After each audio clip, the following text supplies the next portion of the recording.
Compartir, ya, compartir. Ya,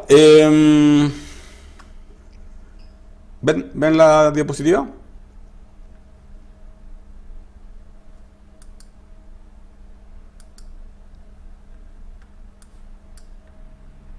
Sí, perfecto. Ya, bueno, les había dicho anteriormente que la contabilidad, ¿cierto? Digamos, permitía registrar las distintas transacciones que uno hace en la organización, y esas transacciones que va registrando a través de esos asientos contables que vimos en las clases anteriores se reflejan finalmente en los estados financieros, y los estados financieros más importantes son estos dos que hemos visto, que son el estado de balance y el estado de pérdida y ganancia. Hay otros más que van a ver más detalle en contabilidad, para eso tendrán 3 cursos de contabilidad en el caso de comercial, y bastante más en el caso de contador auditor o ingeniería en información y control de gestión. Así que ahí van a poder ver eso en mayor detalle. Antes de pasar a los estados financieros, quería saber si es que alguien tenía alguna duda con respecto a lo de contabilidad, y si yo se la podía resolver ahora.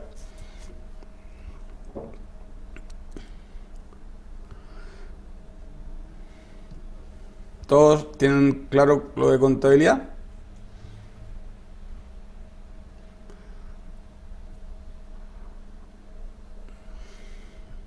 Bueno, espero que los que no me digan nada sí lo tengan claro.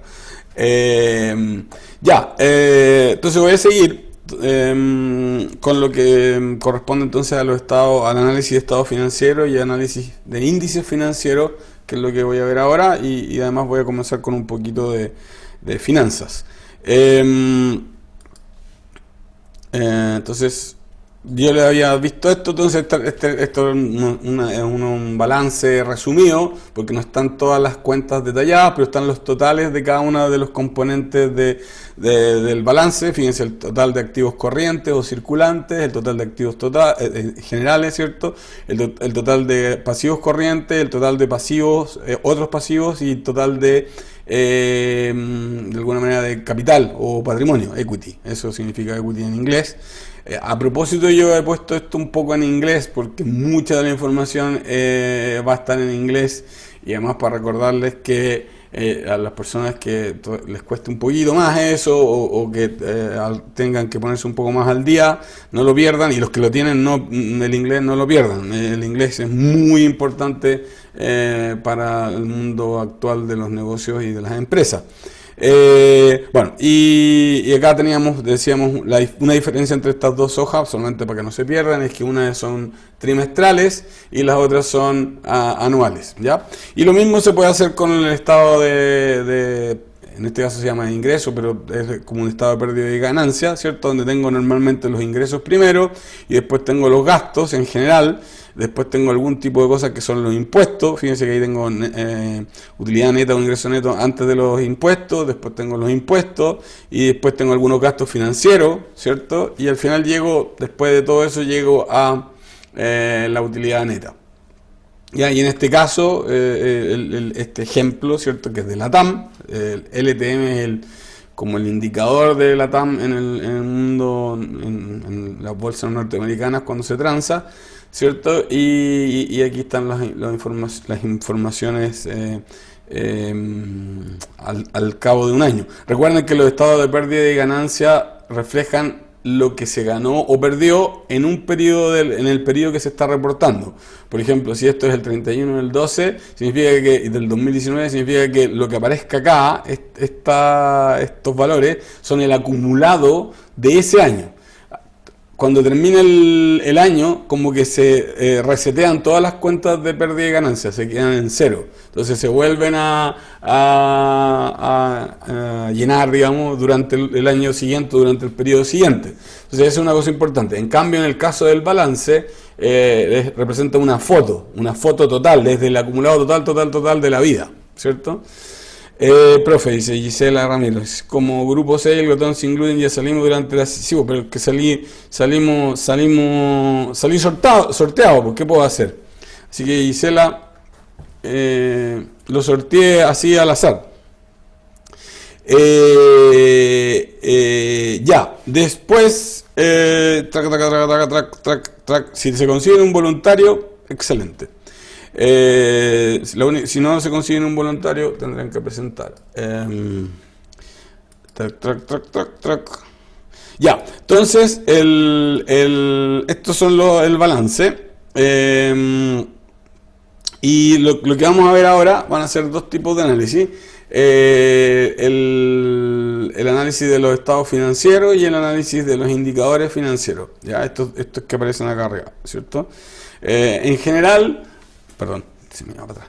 En general, el análisis, los análisis financieros usan, ¿cierto?, como parámetro los estados financieros hacia atrás, ¿cierto?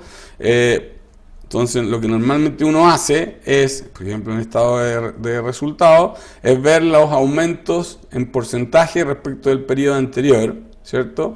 En este caso son de trimestrales, pero si vamos al anual, ¿cierto?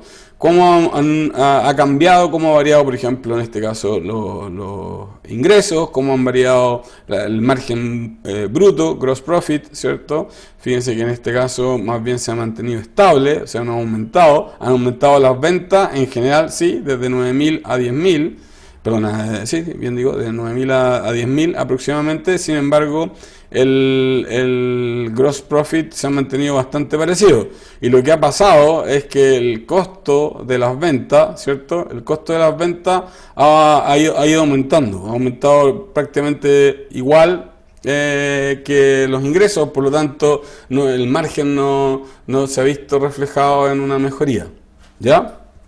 O sea, ese tipo de análisis es el que normalmente uno hace cuando uno hace análisis de estado de resultados. Ve el cambio porcentual, trata de fijarse en aquellas cuentas que han aumentado más o han caído más, ¿cierto?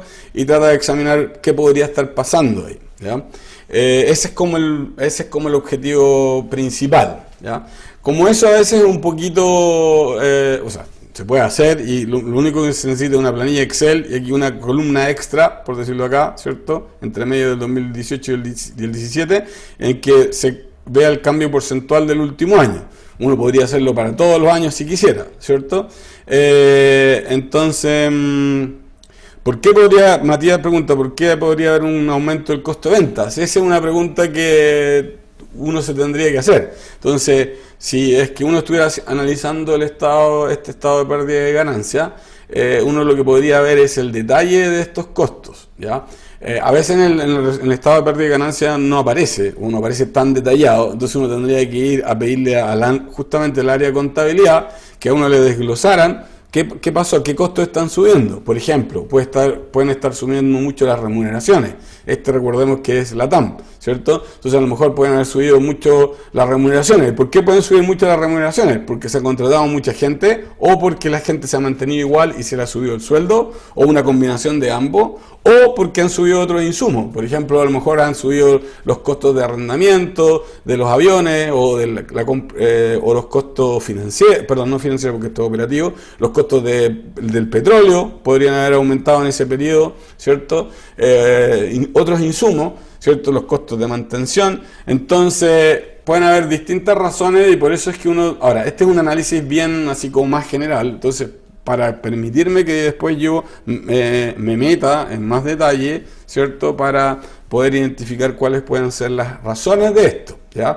Y en algunos casos son cosas que son no controlables por mí, por ejemplo, sumamos el precio del petróleo.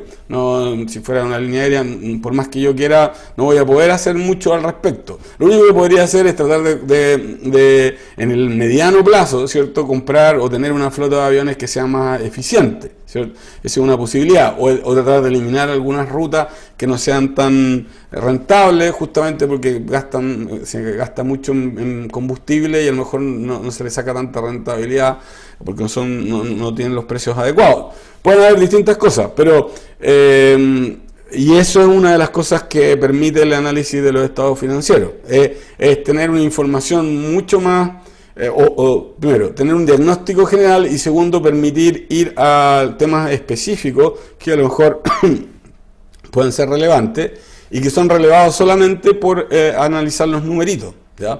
Si uno no analizara los numeritos estos, ¿cierto? Sería bien difícil darse cuenta, quizás en algunas cosas cómo le está yendo, si le está yendo bien, mal, por qué a una empresa. Sí, el estado de resultados es lo mismo que el estado de pérdida y ganancia, sí. Rodrigo. Catalina Figueroa pregunta, profe, ¿esto es parte de finanzas o de contabilidad? Esto es parte de contabilidad. En estricto rigor, está dentro del capítulo de contabilidad y análisis de indicadores financieros, ¿ya? Si tu pregunta es si entra en la prueba, sí entra en la prueba, o en el control, perdón, ¿ya? Por lo tanto, ahora, en términos simples, como les he dicho, lo más normal es que yo examine estos porcentajes, estos cambios porcentuales y detectar cuáles son los que tienen mayor y menor alza, ¿cierto? O incluso decrecimiento. Y en una segunda fase tratar de investigar en más detalle qué es lo que pasa con eso, o por qué podría estar dando eso. Lo que yo acabo de decir son hipótesis que yo tengo, obviamente que si yo soy del negocio, o sea, si yo soy el gerente de la TAM y trabajo mucho en la TAM, voy a tener muy claro cuáles son los componentes, por ejemplo, del costo de las ventas. Y voy a tener muy claro cuáles podrían ser, en mi idea, ¿cierto?, las razones de por qué en general han ido aumentando. Ahora, igual me puedo llevar sorpresa, porque yo puedo tener esto en mi cabeza y eso es lo que yo pienso, pero después voy a ver los números y los números no necesariamente reflejan esta creencia que yo tengo. Para eso, por eso es muy importante hacer este análisis. Y de hecho por eso es que estos análisis contables normalmente se hacen trimestralmente. Anualmente es insuficiente porque anualmente puede pasar muchas cosas en un año y si uno lo detecta muy tarde a lo mejor ya es complicado para la empresa. Entonces, dado eso, es que normalmente se hacen también los análisis de tipo trimestral, ¿ya? Eso es lo otro que se hace en otros países. Bueno, en Chile menos porque hay menos compañías en total que entreguen información pública. Pero en Estados Unidos también lo que uno puede hacer es comparar, ¿cierto?, los porcentajes, la composición de los ingresos y también de los activos y los pasivos, las composiciones, ¿cierto?, qué porcentajes del total son y compararlos con los porcentajes que tiene la industria. O sea, normalmente en Estados Unidos se reportan promedios industriales, por ejemplo, cuáles son, si los ingresos, qué porcentaje de los ingresos son los costos, qué porcentaje de los ingresos son los márgenes, de modo de tener una idea. Entonces uno puede decir, bueno, en realidad mi margen se ha mantenido igual, ¿cierto? Incluso ha caído un poco, porque el gross profit se ha mantenido más o menos parecido, pero si yo lo calculo como un porcentaje, 2.100 sobre 10.000, ha caído un poquitito, o sea, comparado con lo que era antes. Pero a lo mejor eso es lo que está pasando en toda la industria. Entonces es un problema no solamente mío, sino que es un problema de la industria. Ahora, si yo hago ese análisis y me doy cuenta que en la industria no ha pasado eso y que la industria mantiene porcentaje, incluso ha mejorado el gross profit, por ejemplo, el ingreso bruto, el margen bruto de ganancia, en ese caso ahí tengo hoy evidencia de que tengo un problema un poco mayor y tengo que investigar esto con mayor detalle. ¿Ya? Junto con eso, que este análisis porcentual y en este análisis comparado, porcentual con la historia de la empresa y comparado con cómo son la situación en la industria, yo también voy a poder hacer un análisis de indicadores financieros, ¿ya? Y los indicadores financieros son básicamente, bueno, hay muchos tipos de indicadores financieros, pero aquí los hemos agrupado en los 4 que son los más típicos o los más conocidos, los que más se utilizan, ¿ya? Entonces, siguiendo un poco con lo que estábamos viendo recién con el estado de resultados, uno puede hacer análisis puede calcular indicadores financieros, índices o indicadores es lo mismo, índices o indicadores financieros, ¿cierto?, de rentabilidad, de liquidez, de endeudamiento y de actividad o también denominados de rotación. Los de rentabilidad, como su nombre lo dicen, lo que buscan es tratar de identificar cuál es, de alguna manera, los márgenes de utilidad que tienen las empresas, ¿ya? Entonces, hay varios tipos de indicadores de rentabilidad. Los más comunes son estos que nosotros, y los más usados, son los que hemos puesto en esta síntesis. O sea, los primeros son la rentabilidad sobre activos, que está en su sigla en inglés, Return Over Assets, ¿cierto? Ese es el ROA, el retorno sobre activos. Recuerden que cuando termina en A es que es retorno sobre activos. Y cuando termina en E, que se llama ROE, ¿cierto? Que es retorno sobre el equity, ¿ya? Que es la rentabilidad sobre el patrimonio. Esta es la rentabilidad, si ustedes se fijan, es la rentabilidad sobre todos los recursos que yo utilicé para generar la renta. Para generar la renta, yo utilicé todos los recursos que tiene la empresa, independientemente cuál es la manera de financiarlo, ¿cierto? Entonces, es una medida general que me permite tener una idea y comparar empresas, ¿cierto? Comparar a la empresa en el tiempo, cómo está haciendo cómo le estoy sacando provecho a los activos que tengo en la organización, ¿ya? Independientemente de la forma de financiarme, que es una cosa importante. Entonces se calcula como la utilidad neta, el final, estoy suponiendo que va a haber utilidades, ¿cierto? Sobre el total de activos, sobre los activos totales, ¿ya? El retorno sobre el capital o el patrimonio, o return on equity, es la rentabilidad sobre la inversión hecha por los accionistas, que está reflejada por el patrimonio, ¿sí?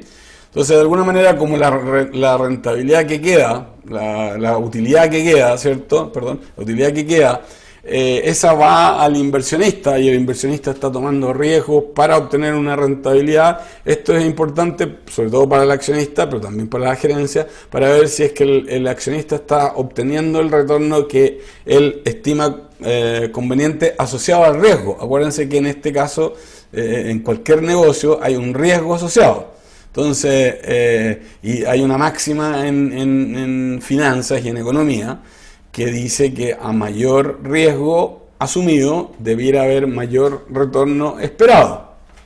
Es una cosa muy importante. A veces la gente se le olvida y la gente dice, chuta, esta empresa está ganando mucha plata, está ganando, no sé, un 30%, un 40%, son usureros, etcétera, pero se olvida que en algunas partes del ciclo económico, o se olvida que en algunas oportunidades, ¿cierto?, no ganan ni uno y pierden plata.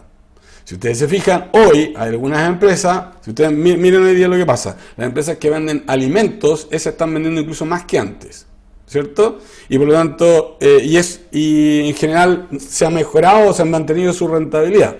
En cambio, las empresas que venden ropa, supongamos, de exclusiva o cosas muy especiales, claro, en su momento a lo mejor tenían mucha rentabilidad, pero hoy día están vendiendo muy poco y además y muchas de ellas están teniendo pérdida, ¿ya? Entonces, y eso es porque obviamente el riesgo de un negocio de ropa exclusiva es mucho mayor que el riesgo de un negocio de distribuir alimentos, ¿ya?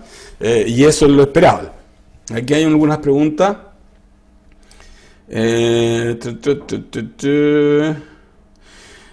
¿Qué es el patrimonio, profe? Bueno, el Cirque du Soleil es un ejemplo, sí, porque acaba de declararse en quiebra, justamente los espectáculos, muchas de esas empresas ganan bastante dinero en algunas épocas, ¿cierto? Pero en otras, como ahora, ¿cierto? Están puro perdiendo dinero, digamos, ¿cierto? ¿Qué es lo que es el patrimonio? El patrimonio dijimos que era, básicamente, el patrimonio se compone de dos elementos. Uno es el capital, que es lo que aportaron los dueños originalmente, ¿cierto? Cuando se creó la empresa, los dueños aportaron con una cierta cantidad de plata. Y también todas las utilidades acumuladas que los accionistas no han retirado de la empresa, que han reinvertido, ¿cierto? Que han dejado, que en vez de retirarlas como dividendo, ¿cierto?, han decidido reinvertirlas para comprar más maquinaria, para comprar más equipos, para, no sé, desarrollar tecnología, mejorar algunos procesos, lo que fuere, ¿ya? Contratar más gente. Entonces, toda esa plata que ha quedado en la empresa, adicional, que se generó en la empresa y que los dueños no retiraron, ¿cierto?, esa se queda en la empresa y es parte del patrimonio. Ya, después tengo entonces, Bueno, tengo ROA, ROE y el margen operacional, que era un poco lo que estábamos viendo anteriormente. Voy solamente para atrás para que se acuerden, ¿cierto? En el margen operacional, entonces tenía que es este de acá, ¿cierto? Que este es la utilidad operacional, ¿cierto? Por llamarlo así, que es los ingresos, total de ingresos, menos los costos de venta. ¿Ya? Total de venta menos los costos de venta, eso me da una utilidad bruta de 400, en este caso 420. Y eso normalmente yo lo puedo calcular para tener una comparación, para escalarlo, ¿cierto? Eso es ese monto que yo gané, lo tengo que dividir por el total de ventas. Porque no es lo mismo ganar 420 cuando yo he vendido 2.200, ¿cierto? Que cuando yo he vendido, que he sido 1.000. Fíjense que en este caso, solamente en este caso, fíjense que está hecho por trimestre. Acá tengo 420 vendidos sobre 2.200. Y en el año 2019, al terminar el segundo semestre, el 30 de junio, yo en ese semestre había ganado 362, un poco menos, pero con las mismas ventas. Entonces, de acuerdo a lo que aparece aquí, esta rentabilidad sobre las ventas, este margen sobre las ventas, estaría siendo bueno, no es malo, ha mejorado, ¿ya? Entonces, el margen operacional es de alguna manera el margen bruto, y el margen bruto es básicamente el total de ingresos menos el costo de ventas. ¿Ah? No se incluyen, por ejemplo, otros costos no operacionales, no se incluyen el pago de impuestos, no se incluyen otros tipos de amortizaciones, sino que solamente lo directamente asociado a la producción o al costo de venta, ¿cierto? Ese es el margen bruto y se calcula sobre las ventas y es un porcentaje también. Entonces, esos son los indicadores más usados de rentabilidad. Es importante usarlos en conjunto porque uno solo probablemente no da la película completa. Entonces, en general, lo que hemos puesto acá son indicadores que en su conjunto pueden ayudar a ver cuál es la situación de rentabilidad que tiene, por ejemplo, la empresa en un momento dado. Después tenemos la liquidez, que es la liquidez se refiere a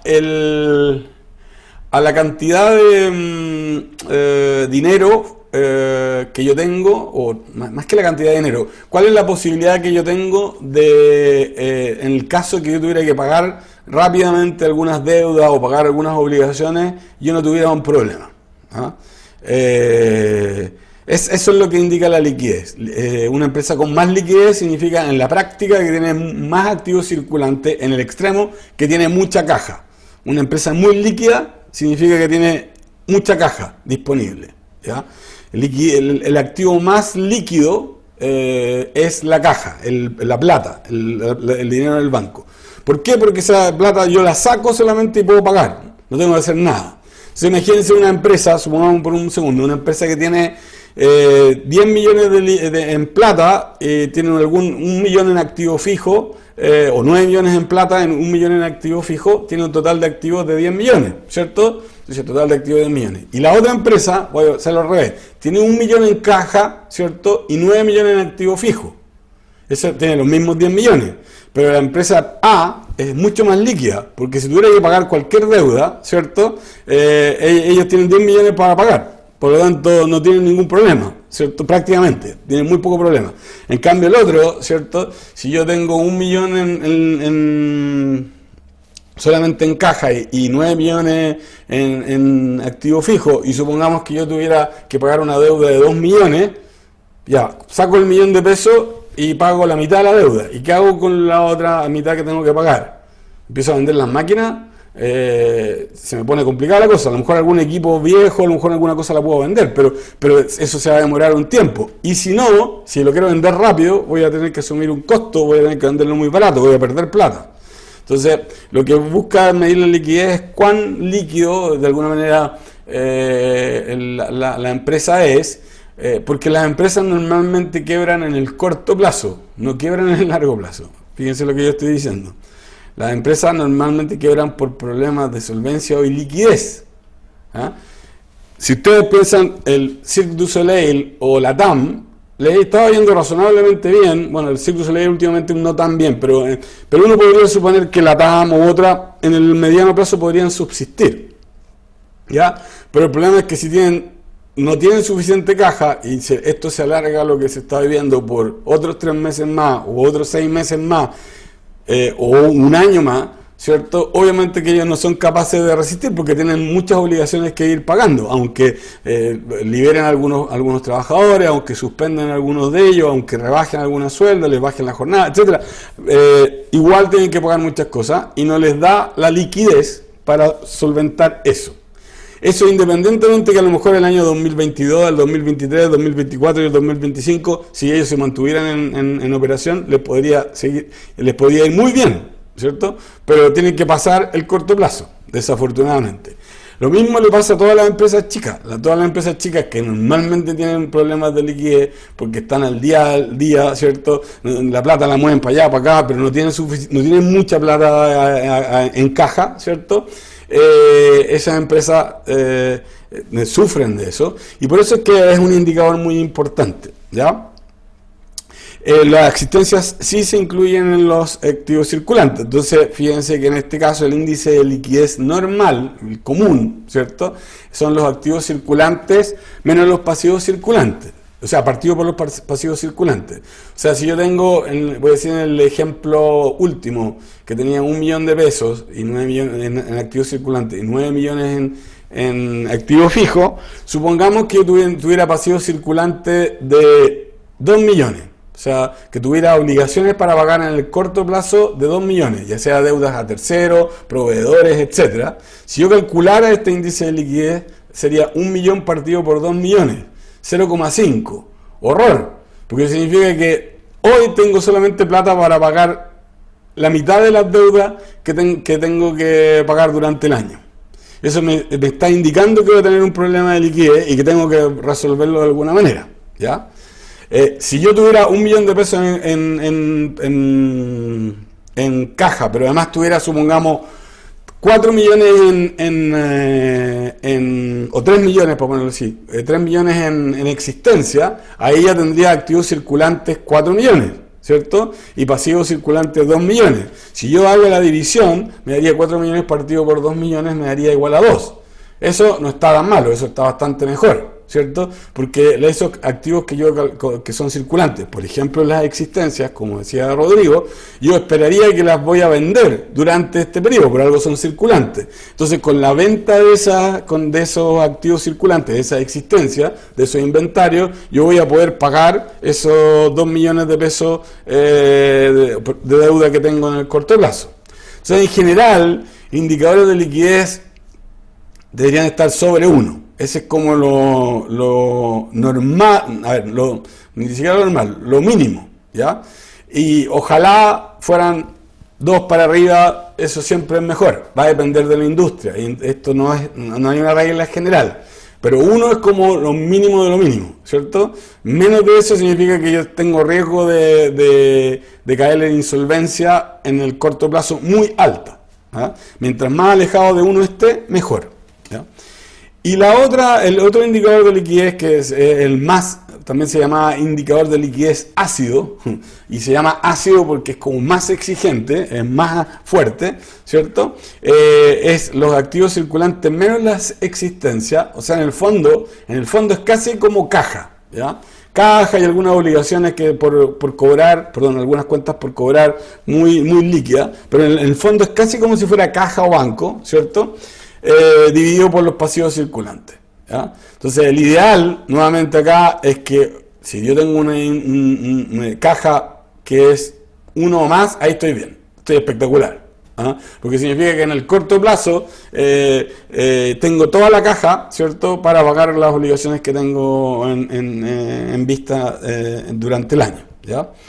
Normalmente no va a ser 1, idealmente sería 1, normalmente va a ser bajo 1, ¿cierto? Pero mientras más bajo 1 sea, peor es el indicador, ¿cierto? Y hay más riesgo de liquidez. Y la otra es la acidez absoluta, o prueba de acidez absoluta, que era un poco lo que yo estaba diciendo ahora al final, que es la caja más los bancos, más fondos mutuos, ¿cierto? Que yo los puedo liquidar en 2 días o 3 días y le tengo la plata disponible. Caja lo puedo retirar hoy día mismo, o sea, caja que yo tengo en el banco, o caja que yo caja que yo tengo en la empresa, más la plata que yo tengo en el banco, que es banco, más estos valores negociables, que son valores que se pueden transar muy rápidamente y se pueden liquidar. Eso es como la plata más líquida que yo tengo, y se aplica el mismo criterio que yo había visto recién, ¿ya? Ay, perdón. Después tengo los indicadores de endeudamiento, y los indicadores de endeudamiento, como su nombre lo dicen, buscan identificar cuál es el nivel de deuda de las empresas. Aquí hay bastantes tipos de indicadores, pero estos dos son como los más usados, ¿cierto? Uno es el total, el índice de endeudamiento. Entonces el índice de endeudamiento es el total de activos partido por el total de pasivos sin incluir el patrimonio, ¿ya? Entonces, en el fondo, lo que dice este índice de endeudamiento es qué porcentaje de los activos está siendo financiado por terceros que no sean los dueños, ¿ya? Entonces, mientras más cercano a 1 sea esto, quiere decir que está menos financiado por los dueños y por lo tanto el índice de endeudamiento es muy alto. Si este indicador fuera 0,5, significaría que la mitad de los activos están financiados por terceros y la mitad están financiados por los dueños. Por lo tanto, acercarse a 1 no es muy bueno, porque significa que tengo mucha deuda y eso significa que voy a tener más costos financieros y eso significa que probablemente puedo tener algunos problemas. Entonces, entre 1 y 0,5 va a ser lo que normalmente, perdón, entre 1 es una exageración, entre 0,7 y 0,5 va a ser lo que uno normalmente puede ver o lo que a veces se recomienda. En algunas empresas se podrían endeudar un poco más, pero en general eso, alrededor de eso es algo razonable. Exactamente. Cuando Rodrigo dice que no sea financiado por los dueños, puede ser, por ejemplo, préstamos bancarios de largo plazo, préstamos bancarios de corto plazo, préstamos que dan los proveedores cuando ellos te fían, entre comillas, cuando te pasan mercaderías y tú tienes que pagárselas a plazo. Eso es financiamiento tercero. O bonos. Bonos es un tipo de financiamiento que a lo mejor ustedes no conocen, quizás conocen más las acciones, que son los dueños, ¿cierto? Pero las empresas grandes, o sea, las empresas chicas no lo hacen, pero las empresas grandes, ¿cierto?, pueden emitir bonos, y bonos básicamente son unos papeles que dicen que yo le voy a pagar, es como un pagaré, ¿ya? Yo le voy a pagar a usted, al que compra ese bono, le voy a pagar, si usted lo compra hoy día, a la plata que sea, ¿cierto? Yo le prometo que en 5 años más le voy a pagar 1 millón de pesos si usted es dueño de ese bono, ¿ya? Y usted verá cuánto me lo paga, ¿ya? O hay otros bonos más complejos que dicen, yo le voy a pagar 1 millón de pesos en 5 años más, pero además todos los años le voy a pagar 100.000 pesos, ¿ya? Esos son bonos un poco más complejos. Entonces el bono es como también una forma de financiarse, pero es como un pagaré más sofisticado, y la gracia que tiene ese pagaré más sofisticado es que ese pagaré se puede transar. Entonces, supongamos que yo compré ese bono, se lo compré a la empresa cuando lo emitió, yo lo tengo y lo puedo guardar en un registro de valores, en una custodia de valores, ¿cierto? Y supongamos que yo lo quisiera liquidar, yo puedo ir a la bolsa y lo liquido. Le puedo decir a la gente de valores, liquídemelo, y otra persona me lo puede comprar. Los pagarés, como son más individuales y son caso a caso, ¿cierto? Eso en general en el mercado, la transacción de eso es bastante más complicada, incluso algunas veces no se puede, ¿ya? Pero los bonos es una manera, sobre todo para las empresas que son sociedad anónima, que se transan en bolsa abierta, ¿cierto? Pueden emitir también bonos. Entonces, dentro del total de pasivos sin patrimonio estarían las cuentas con los proveedores, perdón, las deudas con los bancos de corto y largo plazo, los bonos y pagarés. Ya, y el otro índice de endeudamiento es el indicador de deuda patrimonio, ¿cierto? Que es básicamente el total de pasivos partido por el patrimonio. Entonces, en el fondo, este también indica, es como el complemento del otro, en un cierto sentido, es qué porcentaje de los pasivos totales, ¿cierto?, representa el patrimonio. Y de alguna manera está indicando que cuánto está financiado por los dueños. ¿Ya? Finalmente, el último tipo de indicadores o grupo de indicadores son los de actividad o rotación.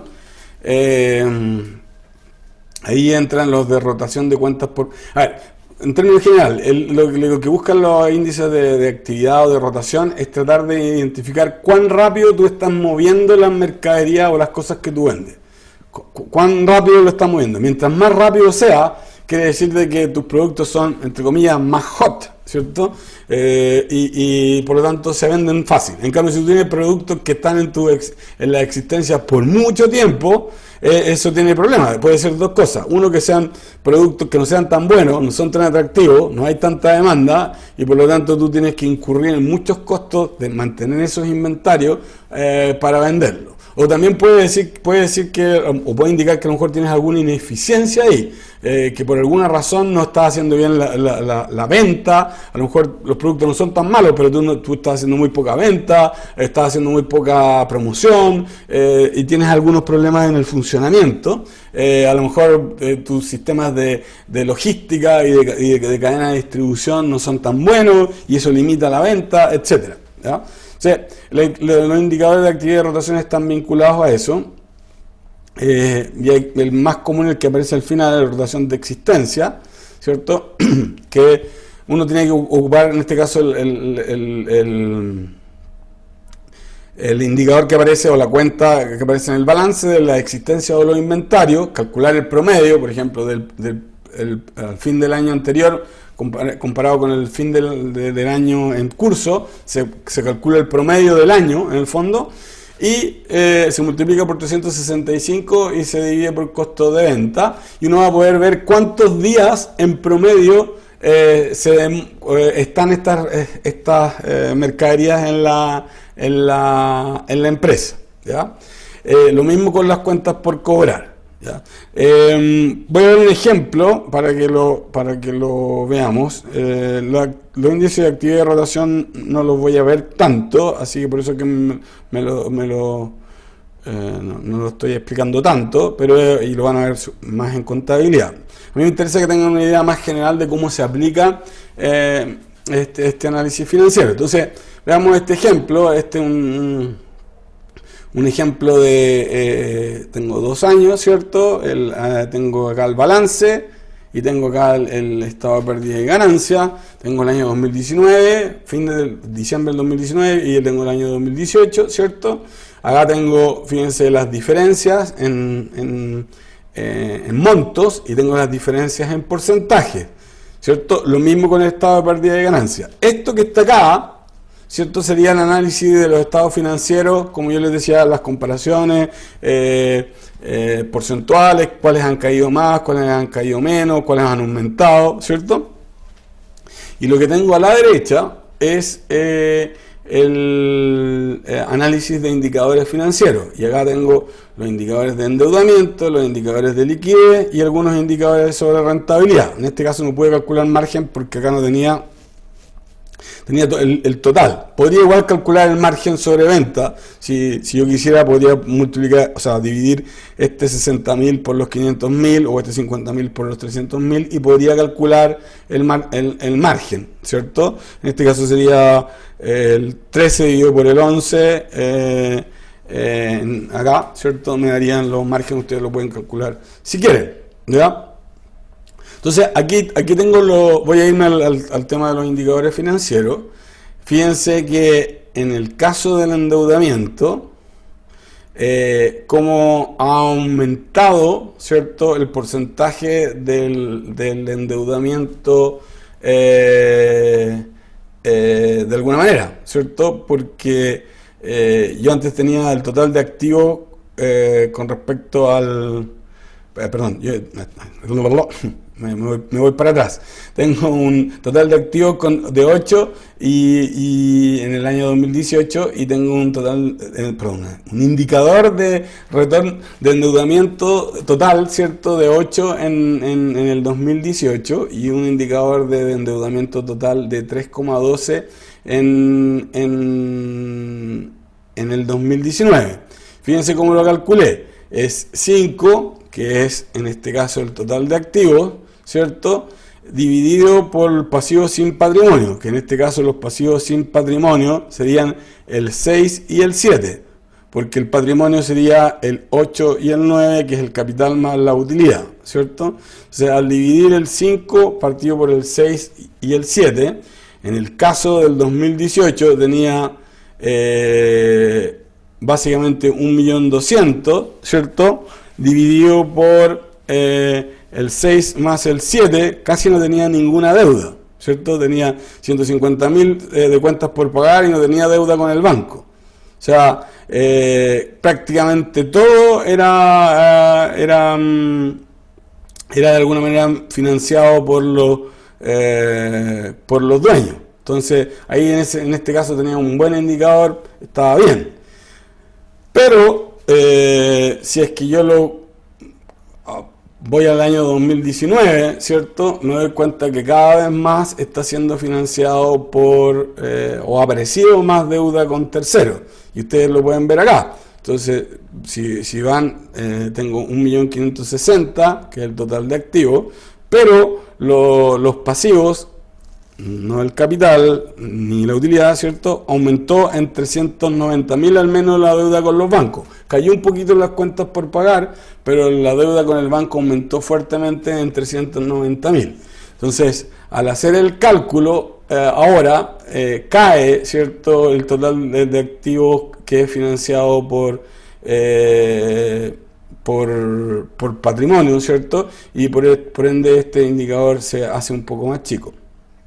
En este caso, como está hecho, en este caso, Catalina, es una buena pregunta. Como está hecho, es así, pero si tú lo dieras vuelta, o sea, si tú pusieras pasivo sin patrimonio dividido por total de activos, ahí sería al revés. Entonces hay que tener ojo cómo está. Y a veces la gente los presenta de las dos maneras, ¿ya? Estos indicadores. Entonces hay que tener ojo, la interpretación no es directa, es como hay que verla dependiendo de cómo está conformado el indicador, ¿ya? Yo lo he visto de las dos maneras, o sea, cambiando el denominador por el numerador, ¿ya? Entonces ahí va a cambiar el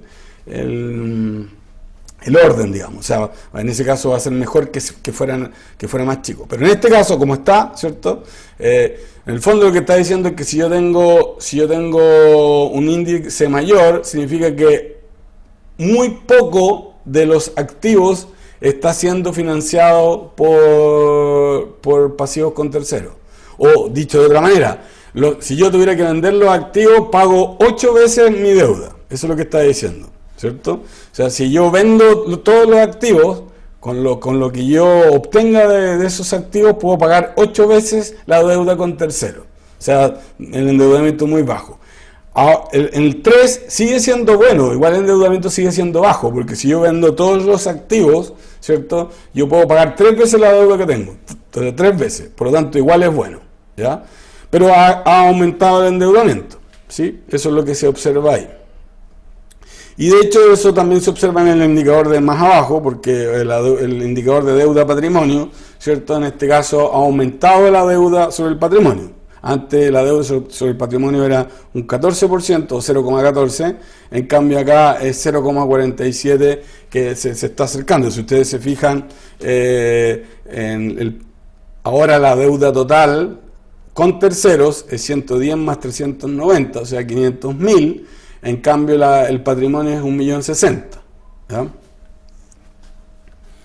Hay una pregunta, si es menor a 1 es muy malo. Sí, es muy malo porque significa que si yo vendiera todos los...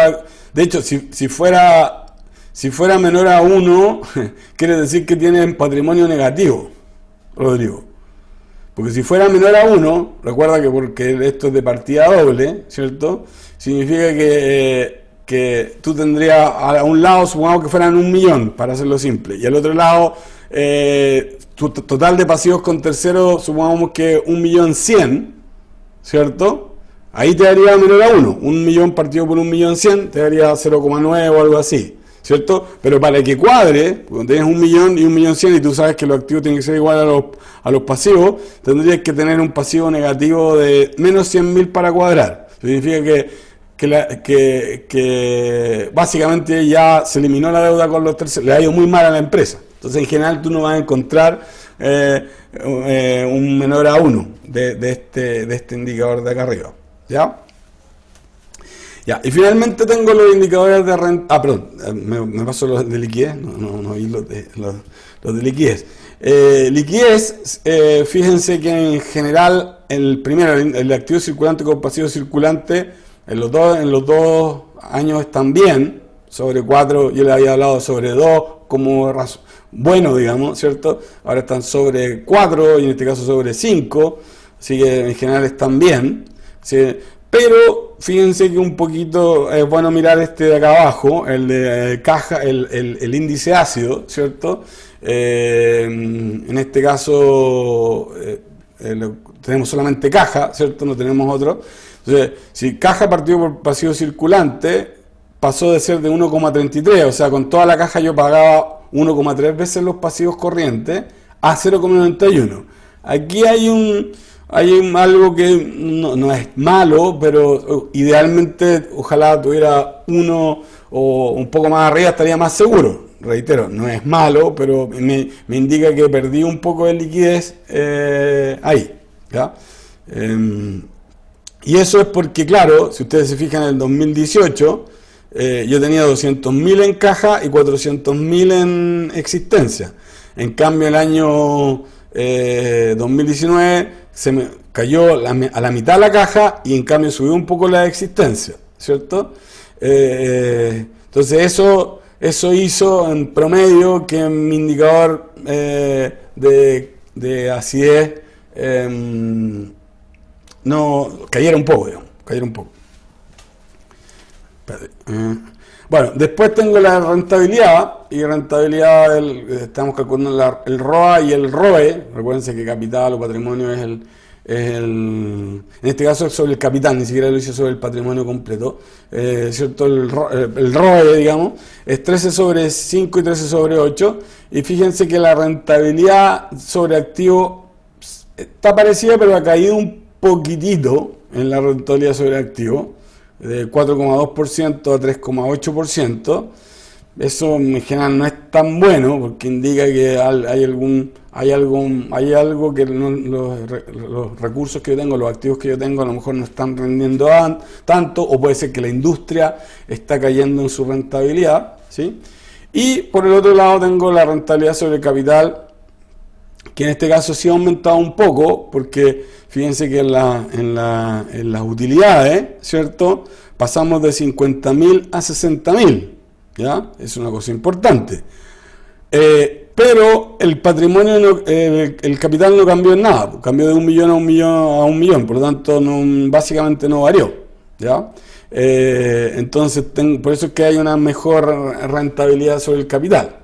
Cuando yo lo calculo sobre los activos, como los activos aumentaron de 1.200.000 a 1.560.000, cae. Pero cuando yo lo calculo sobre la inversión original, que es el capital, ¿cierto? En este caso sube. O sea, no es malo, está razonablemente bien, pero aquí hay algo que uno debería mirar o explicarse por qué podría estarse dando eso. Entonces, aquí hay un ejemplo, ¿cierto?, de lo mismo que yo acabo de decir, que pueden echarle una mirada, ¿cierto?, para verlo posteriormente.